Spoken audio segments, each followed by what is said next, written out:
On disant rien, on a tout dit. Yes Massive, c'est Specté KF Baby pour Parole Inutile, on parle pour ne rien dire et en disant rien, on a tout dit. Aujourd'hui, comme vous l'avez compris, si vous avez cliqué sur la vidéo, on va parler du trap martiniquais et de son état actuel. C'est une vidéo qui m'a été inspirée par pas mal de discussions que j'ai eues avec des membres du game, que ce soit des chanteurs, que ce soit avec des DJ, etc. etc. Et ouais, j'ai voulu un petit peu revenir sur la place du trap, la place que le trap occupe dans le paysage urbain antillais à l'heure actuelle, en 2024, au moment où j'enregistre cette vidéo.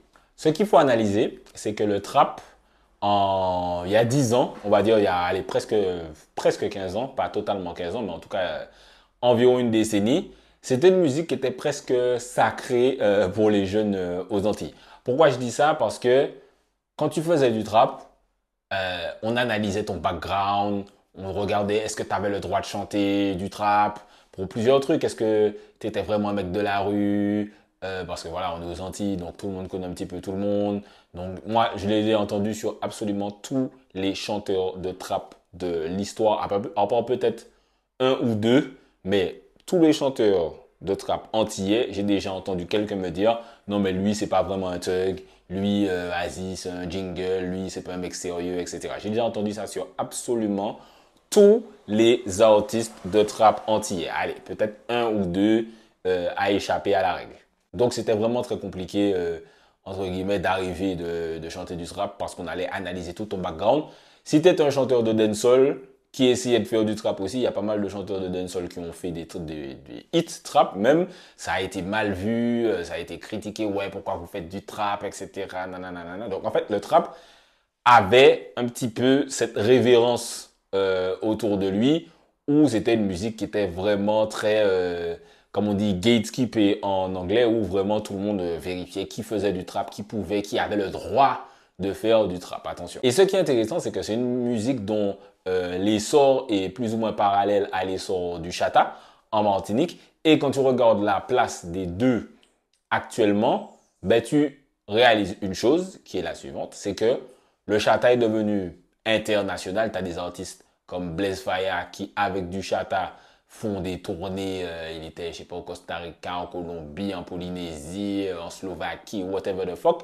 Le gars va un petit peu partout. Tu as Maureen qui fait 150 000 festivals par an, j'en passais des meilleurs.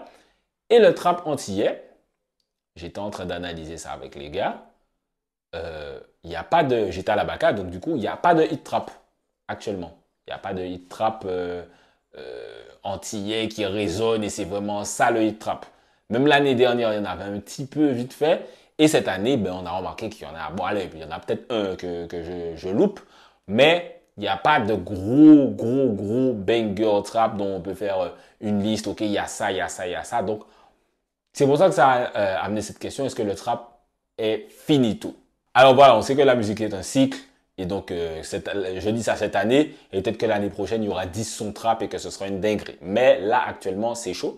Donc, j'ai envie d'analyser qu'est-ce qui a mené à cet état actuel du trap martiniquais. Je vais rester sur la Martinique. Pourquoi? Parce que le trap guadeloupéen, c'est pas une musique que j'ai suivi dès son inception.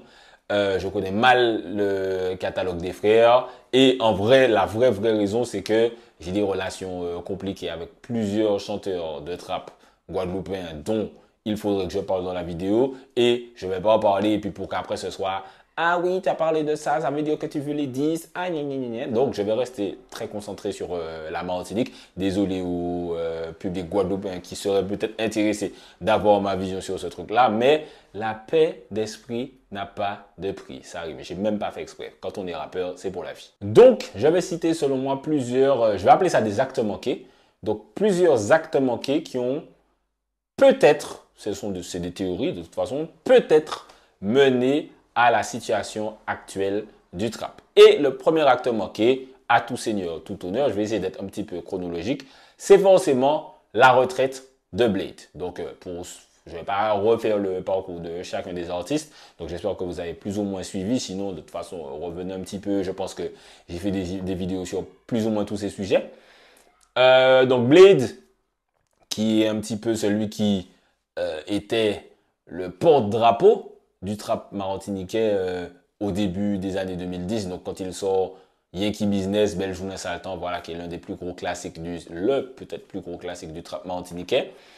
Donc qui était promis quand même à un long parcours et qui n'a jamais sorti au final beaucoup de sons. Il n'a jamais vraiment sorti beaucoup de sons si on analyse vraiment son catalogue Blade, mais c'était un catalogue marquant. Donc que ce soit Yankee Business, le feat avec Débrouillard, que ce soit Mojo, que ce soit En les mains, voilà, il a pas mal de sons qui ont vraiment marqué. Et quand il décide de prendre sa retraite, ben il la prend franchement. Blade et Mighty Killa, c'est les deux qui ont pris leur retraite très au sérieux en tout cas. Donc il est revenu après en mode chrétien. J'ai fait une vidéo dessus il y a des années et des années. Mais voilà, c'était plus le même Blade et comme je le prédisais déjà dans ma vidéo à l'époque, le public martiniquais veut entendre le trap pour entendre du sale. Donc du trap chrétien, ça les intéressait pas spécialement. Donc pour rester concentré sur Blade, quand il a pris sa retraite, ça a un petit peu, je pense, déraillé la trajectoire du trap parce que c'est comme si, je sais pas, Young Jeezy ou Gucci Mane à l'époque avaient pris leur retraite prématurément. Je sais pas si on serait là où on en est sur le trap Kenry. Donc je pense que ça a pas mal joué. Parce que Blade, c'est un mec qui a la vision du game, c'est un mec qui a la culture pour avoir des échanges avec lui. Parce qu'il y a beaucoup de chanteurs qui n'ont pas la culture, malheureusement. Il a la culture, il a le talent, il a la gamberge. Tu vois, quand tu échanges avec lui, tu sens qu'il aurait pu aller quelque part. Donc je pense que le fait qu'il ait pris sa retraite trap, ça a beaucoup été un acte manqué par rapport à cette musique. Le second acte manqué vient tout de suite après, et il est évident aussi, c'est l'incarcération d'Evil P au début des années 2010. D'ailleurs, fun fact, Blade m'avait raconté qu'ils devaient faire, enfin qu'ils avaient en tout cas parlé de faire un projet commun, Blade et Evil P. Ça aurait été une dinguerie vraiment pour le game. Evil P, son ascension était fulgurante dans l'underground, avec Darkside Missé. Moi, je dis souvent qu'en un mois, allez, un mois et demi, 2 mois, allez, Evil P est passé d'inconnu complet à star de la Martinique. Souvent, c'est progressif, tu fais tes armes dans l'underground, etc. Tu te fais un peu connaître. Il avait déjà sorti des trucs, mais voilà, il n'avait pas pour un buzz particulier. Et quand il a sorti Darkside Missy et ensuite Don't Like, c'était terminé. C'était totalement terminé. Et donc Don't Like, c'était un petit peu un remix. Darkside Missy, c'était un peu moins ouvert, mais il avait quand même eu JBNI avec La Rose qui commence un petit peu à tourner. Et malheureusement, il est tombé en prison. Il n'a pas eu le temps d'exprimer ou de profiter pleinement de cette période pour battre le fer quand il était chaud. Parce que je pense qu'il aurait pu arriver vraiment loin. La preuve, pendant son incarcération, t'as Booba qui le partage randomly sur Facebook. Et c'est pas le... Parce que là, maintenant, Evil P a fait un feat avec Booba l'année dernière. Mais c'est pas le Booba de l'époque. Le Booba de l'époque, c'est lui qui faisait la pluie et le beau temps du rap game. Donc, c'était totalement différent. Là, Booba fait un feat avec quelqu'un. Bon, voilà, c'est super cool pour la personne. Moi, je fais un feat avec Booba. Vous n'allez jamais en entendre la fin. Je ne vais pas vous mentir. Mais Booba fait des feats avec Daï, avec d'autres gars ça n'a pas forcément transcendé leur vie. Et c'est pas comme le Booba d'avant où il a changé la vie de Damso, par exemple. Mais c'est pour vous montrer que Evil P, à cette période, avait eu cet impact. Donc, quand il a eu son incarcération, forcément, encore une fois, acte manqué qui a déraillé la trajectoire, selon moi, du trap martiniquais. Pour analyser, Evil P est resté en prison. Quand il est tombé, j'étais au campus. Mais genre même pas mes dernières années de campus, peut-être milieu de campus. Quand il est sorti, j'étais déjà dans la vie active, genre je bossais et tout, machin, tu vois. Donc il est vraiment resté très longtemps. Donc c'est un gros acte manqué. L'acte manqué suivant, j'ai envie de parler de TMJ, donc Thug Music Group. Donc Mercenaires, Chine et Brooks Little.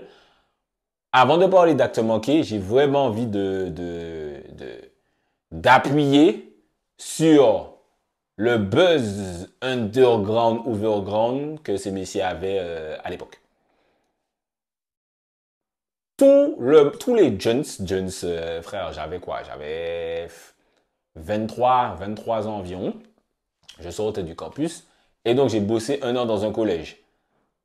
Tous les jeunes, parce qu'ils savaient que j'étais un petit peu dans la musique, passaient leur vie à me demander tu connais Mercenaire? Non, frère, tu connais Mercenaire? En plus, j'avais un son avec Evil P qui était sorti peut-être 2-3 ans avant. Et tous les jeunes me disaient, ouais, comment il est, Evil P, Mercenaire, tu le connais? Ah ouais, putain, trop. C'était vraiment des super-héros, entre guillemets, dans le game. Donc, les gars, je vais commencer par Mercenaire. Mercenaire est arrivé dans le game avec tout ce qui est moi, mes femmes, moi, mes l'âge en facile, tu sais, la frappe, Blanche-Neige. Voilà, il avait plusieurs sons où ben, c'était vraiment, entre guillemets, le gars du game. Tout le monde parlait de lui. Tous les gars faisaient des stats de dingue pour l'époque. Son buzz était vraiment assis. Là où j'ai vu que son buzz était vraiment assis, c'est à l'époque sur Facebook, quand plusieurs personnes de tes contacts partageaient la même chose, le truc faisait que remonter en haut de ton fil d'actualité. Je ne sais pas si vous avez connu cette période, les vieux comme moi. Et Mercenaire, un jour, a sorti un son, un clip. C'était de janvier à décembre, qui n'était même pas du trap pour le coup, puisque c'était sur une prod de Booba, Repose en paix, sur laquelle Waka Flocka aussi avait posé quand il était à Paname. Et le truc est resté en haut de mon fil d'actu Facebook, mais peut-être 3 jours. Hein. C'était un délire, tellement tout le monde partageait ce truc quand c'est sorti. Le buzz de Mercenaire était énorme. L'un des autres sons qui a fait ça, c'était c'était Saturn, je ne sais pas si c'est le Célibacaba. Non, je crois que c'était professionnel. C'était soit professionnel, soit Chin Chin. Quand ça arrivait dans mon fil d'actu Facebook, je savais que la personne dominait fort le game. Et Mercenaire dominait fort le game. Et il y a Bruce Little aussi, avec que ce soit les capsules, que ce soit plusieurs de ses sons. Bruce Little parce qu'il avait ce côté lyriciste, il y avait un petit peu plus d'humour. C'était du scrap, mais c'était un petit peu plus léger. Donc il parlait de la même chose que Mercenaire, mais d'une façon différente qui était rare dans le trap parce que Evil P c'était très dark, Mercenaire c'était très dark, Blade était très dark. Et là où Bruce Little a amené ce côté, je parle de trucs dark, mais je vais faire des références à Zelda, je vais faire des références à E.T., je vais faire des petites références qui fait que c'est un petit peu plus léger, tout en restant très street. Et il avait eu un gros following aussi, Bruce Little, jusqu'à maintenant Bruce Little très respecté. Bref, où je vais en venir, l'acte manqué de ces gars-là, c'est que le semi-mainstream ne leur a donné aucun love. Parce que bien sûr, les radios n'auraient jamais pu passer de trap. Jusqu'à maintenant, les radios ne peuvent pas passer de trap. Tu ne vas pas entendre Chaka Zulu, par exemple, sur Trace FM. C'est pas possible. C'est la ligne éditoriale des radios aux Antilles ne leur permet pas de faire ça. Et de l'autre côté aussi, les gars ne font pas de compromis. Mais bon, bref, on va arriver à ça plus tard. Donc, TMJ, malgré toutes leurs statistiques, tout leur cloud, toutes leurs vues, les DJ, par exemple, ne passaient pas ça. Même dans les émissions speed, ça ne passait pas, etc. Donc, ils n'ont pas pu... Par exemple, il n'y avait pas de showcase de Mercenaire. Mercenaire ne faisait pas de showcase. Je ne sais même pas si Mercenaire... J'ai l'impression que même moi, j'ai fait plus de showcase que Mercenaire, ce qui est une dinguerie. J'ai l'impression que à un moment, Evil P ça va, là, il a commencé à faire vite fait des showcases, mais j'ai l'impression que même moi, à un moment, je faisais plus de shows que les gars qui avaient 100 fois plus de buzz que moi, parce que ces messieurs, le trap n'était pas accepté par le monde de la nuit et par les DJ. Et on sait que le monde de la nuit et les DJ, entre guillemets, c'est ce qui fait la pluie et le beau temps de qui buzz ou de qui buzz pas aux Antilles. Donc, ça a été l'acte manqué de TMJ, ça a été ne pas pouvoir faire de showcase, ne pas pouvoir être validé par les DJ. Ça a vraiment stoppé leur croissance parce que leur croissance n'arrivait pas à dépasser Internet. Par exemple, Mercenaire est même passé sur Martinique Première. À un moment où Martinique Première a dit oui, c'est lui. Limite, ils ont dit c'est lui le responsable de la décadence de la jeunesse. Ne faites pas de débat dans les commentaires sur est-ce que le trap est responsable des meurtres ou pas, machin. C'est pas ça le sujet. Là, on parle vraiment de la musique. Donc, Mercenaire, TMJ, c'est un petit peu ça. Il n'y a pas eu cette acceptation des DJ, des showcases qui auraient pu peut-être leur faire passer un second step. Il n'y a pas eu que ça, mais ça, on va en parler plus à la fin de la vidéo. Et si les DJ ne jouaient pas le bail, c'était pour deux raisons. Il y a des DJ, alors, il y a les DJ hypocrites qui vont dire que c'est à cause du message. Ça, c'est les plus gros hypocrites que la Martinique est portée parce que ces messieurs gars jouent 50 Cent, Rick Ross, Lil Wayne, combien bagaille, mais ils n'ont pas allé jouer le trap antillais parce que le message bitin. Donc en fait, ils se cachent derrière l'anglais pour être hypocrite. Ça, c'est vraiment, c'est l'une des hypocrisies qui m'horripile le plus. Mais il y en a d'autres, c'est même pas ça. C'est juste que vraiment, ils savent pas comment incorporer ça dans leur playlist. Je me souviens, j'avais un DJ, je raconte cette anecdote, j'ai ces deux anecdotes là. Du DJ à qui j'ai vu qu'on a demandé de passer Blade, Yankee Business avant que ça buzz et qu'il a dit je vais jamais passer ça de ma vie. Et au final, il a été obligé de le passer quand ça a buzzé. Et je suis sûr que ça fait 10 ans qu'il le passe là au final, même plus. Et un autre, c'est un DJ à qui je parlais perso, et qui me demandait, ouais, il a fait une mixtape trap. Il me demande quel est son maître. Et à ce moment-là, je lui suggère Mercenaire en les mains. Et le gars me dit clairement, franchement, je vois pas comment je vais mettre ça dans ma mixtape. C'est-à-dire qu'ils n'ont pas ce truc de... Ils savent pas comment inclure le trap antillais, le trap martiniquais dans leur mixtape. Et c'est pas... Ouais, c'est un manque de culture dans le sens où la culture US, aux Antilles, on l'a pas. La vraie culture rap US aux Antilles, on ne l'a pas. Tout le temps, j'ai ces débats-là. Quand je parle j'ai des débats rap US avec des Français, des gens de l'Hexagone, c'est déjà compliqué parce que tu sens que leur culture rap US, c'est à 90% 50 Cent, Eminem, Dr. Dre, Snoop Dogg. Et que dès que tu arrives à Jay-Z, là, c'est un petit peu, ils connaissent déjà beaucoup moins. Lil Wayne, t'as l'impression qu'ils connaissent, mais ils font semblant. Kendrick Lamar, t'as senti que les gars disaient un petit peu n'importe quoi. C'est pour ça que j'ai arrêté de débattre sur ça. Et en fait, les Antilles, c'est pire. On a encore moins la culture rap US. Mais même la culture rap, hein. Par exemple, Booba, quand on a passé la période Westside, les DJ ont arrêté de jouer du Booba. Ils ont recommencé à jouer du Booba quand il a fait DKR et Validé. On n'a pas cette culture-là. Mais après, on a les meilleurs DJ du monde quasiment parce qu'ils sont très éclectiques. Mais le rap US, c'est pour ça qu'on est resté très longtemps à passer All I Do Is Win, Lean Back, Make It Rain et des raps comme ça parce qu'on n'a pas su passer un cap. Tu vas jamais entendre les raps actuels dans les sets des DJ ou en tout cas très peu d'une certaine génération parce qu'ils n'ont pas cette culture. Et ça a été ça, l'acte manqué de TMJ du coup. Alors, il y a un autre acte manqué dont je ne vais pas parler, encore une fois, parce que j'ai une relation très houleuse avec cette team, donc je vais éviter, mais quand la fin de la vidéo va arriver, vous allez vous dire, hey, il n'a pas parlé de ça, vous allez comprendre que c'est de ça que j'ai parlé. Je pense que vous pourrez faire A plus B pour comprendre c'est l'acte manqué, vous n'aurez pas certains détails, certains de mes points de vue dessus, mais bon, pas grave, mieux vaut ça que la guerre. Donc, je vais passer à l'acte manqué suivant, qui est Kima. Kima, qui, au final, n'est pas un acte manqué, puisqu'il a un gros succès, qui me fait très plaisir, parce que quand il y avait la pandémie, Covid, c'est sa daronne qui m'a envoyé son clip, et j'ai dit, on m'envoie beaucoup de clips, et souvent, c'est nul. Et donc, ça m'énerve. Donc, je suis en mode, arrêtez de m'envoyer des clips nuls. Mais là, j'ai cliqué, j'ai écouté, parce que Sista C a énorme respect pour elle. Et donc, quand elle m'a envoyé, bien sûr, j'ai écouté. Et je me suis dit, mais c'est bien! J'étais extrêmement surpris parce que c'était vraiment bien. Et du coup, pendant le Covid, dès que quelqu'un venait à la maison, dès que je croisais quelqu'un, j'étais pire que les témoins de Jéhovah. J'étais en mode, hé frère, tu connais Kima? C'était pas est-ce que tu connais le Seigneur, c'est tu connais sa diable? Est-ce que tu connais sa diable? Putain, gros blasphème ce que je viens de dire. Mais bon, bref, c'est pas le sujet. Et donc, je disais à tout le monde, est-ce que tu connais Kima? Est-ce que tu connais ce Kima, machin? Et voir l'évolution, ça fait vraiment plaisir. Donc, pourquoi je parle d'acte manqué? C'est parce qu'effectivement, il est arrivé par le trap très street, sa diable, en béni, sa gang, sa malade, c'est chobal, c'est choplon. Il a vraiment assis son buzz à travers le trap. Et ensuite, quand il a fait Oh Baby, le public, et là, c'est pas de la faute de Kima, c'est le public qui a eu cette transition où, quand Kima sort de son street, ça buzz moins que quand il fait de son love. Donc Kima, mais c'est pas couillon. Il dit, ah, c'est ça zotte là, eh ben, ça manquait pas zotte.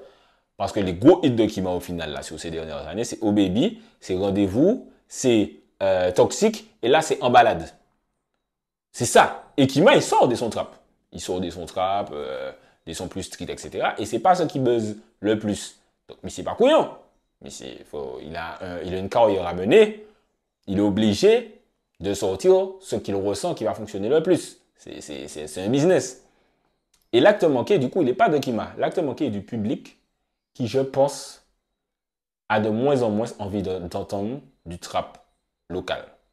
Je pense que on est dans une fin de cycle où ils ont moins envie d'entendre ça. Et c'est pour ça qu'on a l'impression que c'est finito. Mais de toute façon, c'est un cycle, la musique, et ça va peut-être revenir comme voilà le zouk à parfois connu des résurgences et etc. Mais j'ai envie de quand même de parler d'un acte manqué et de globaliser à tous les chanteurs de trap pour qu'on n'ait pas l'impression que j'attaque quelqu'un en particulier, puisque tous les gars que j'ai cités dans la vidéo, je leur parle bien. Je les ai presque déjà tous interviewés, j'ai presque tous leurs numéros, voilà. Là où j'ai envie de souligner un truc chez les acteurs du trap, c'est ce manque de ce que j'appelle un hit, mais le côté formulaïque du hit. J'ai l'impression qu'aux Antilles, on essaie tellement de rester authentique qu'on a cette peur de faire le son qui va permettre à notre carrière de changer de level. Je prends un exemple, 10 Devil P. Ça, frère, c'était le son qu'il fallait faire à ce moment-là. Et je pense que dans le trap en général, les artistes ne font pas assez ce son-là. Donc, je ne sais pas s'il a fait exprès de faire ce son-là. Quand on en a parlé, j'ai quand même ressenti qu'il avait plus ou moins calculé ça, mais qu'il n'avait pas forcément vu ce son-là comme le son qui va faire le hit. Et il faut que les artistes rap commencent à réfléchir en hit.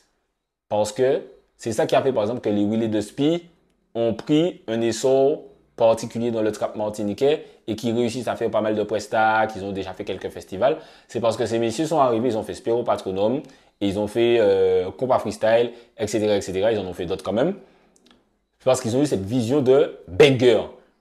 Et les chanteurs trap antillais, je pense que c'est à cause de cette authenticité. On veut tellement miser sur l'authenticité. J'ai l'impression qu'on veut cette couronne de l'authenticité, de je suis resté real, je n'ai pas travesti ma musique, etc. Alors que quand tu vas à Atlanta, quand tu prends des Young Jeezy, quand tu prends des Gucci Mane, quand tu prends des Young Thug, quand tu prends des Migos, c'est le trap. Quand tu prends des Future, c'est le trap, c'est le vrai trap. Quand tu vas en France, tu prends des Caris, tu prends des Booba, c'est les gars trap. Tu prends des gars durs, etc. Les gars font des compromis pour développer leur musique. Les artistes rap n'ont pas envie de faire ces compromis aux Antilles. Et je pense que c'est un autre acte manqué, et c'est peut-être le principal, parce qu'ils ne font pas comme on dit, mi-alfoué, ils ne font pas un pas, ils ne tendent pas la main au mainstream pour quand même être un petit peu passable. Pour aller, on va quand même essayer de... Alors que quand ils essaient de le faire, ben je vois que ça fonctionne. Et je trouve qu'ils devraient être plus nombreux à le faire et à le faire plus souvent. Parce que tu peux être hardcore sur tes projets, sur tes deep cuts, sur tes sons pour tes fans. Mais à un moment, si on veut développer la culture, quelqu'un doit faire un compromis. À un moment, il y a forcément quelqu'un qui doit faire un compromis. Comme Booba quand il a mis des meufs sur ses refrains. Comme Vybz Kartel quand il a arrêté de faire des gun lyrics, quand il a fait plus de girl lyrics. Etc., etc. À un moment, il faut mettre de l'eau dans son vin. Et j'ai l'impression... Je ne vous ai pas dit de faire... Vous pouvez faire du trap. Mais des sons trap ou un peu plus accessible au grand public. Je pense que c'est un autre acte manqué du trap, se moque de morceaux trap plus accessible au grand public. Et là, je mets vraiment tous les artistes trap dans le même panier. Et voilà, c'est un petit peu ce que je voulais dire. Je pense que j'ai cité un petit peu, bon, j'ai pas cité tous les actes manqués parce qu'il y en a que je peux pas citer, vous l'avez compris. Mais ce serait intéressant de voir l'évolution du trap, de voir, ben là on est en 2024, en 2030, où on en est. Est-ce qu'il y a eu une résurgence? Est-ce que c'est finito totalement? Est-ce qu'il y a un statu quo? Ça m'intéresse. Donc, ce qui m'intéresse aussi, c'est votre opinion sur ce que je viens de dire. Donc, n'hésitez pas à me laisser des commentaires, à vous abonner, à partager la vidéo. J'ai vu que sur la dernière vidéo, on a fait environ plus de 16 000. Ouais, on a fait quand même pas mal de vues. Ça fait plaisir que après tant d'années, vous continuez à m'écouter parler pendant 20 minutes sur ma chaîne YouTube. Je suis très actif sur Instagram, donc des fois je délaisse un petit peu ma chaîne YouTube, mais bon, ça fait toujours plaisir d'avoir des discussions sympas, plus en profondeur avec vous. Donc voilà, n'hésitez pas à vous abonner, à commenter, à partager, etc., etc. Toutes les conneries que les YouTubeurs disent à la fin de leur vidéo. C'était Spectacle pour Parole Inutile, on parle pour ne rien dire, en disant rien. On a tout dit. On disant rien, on a tout dit.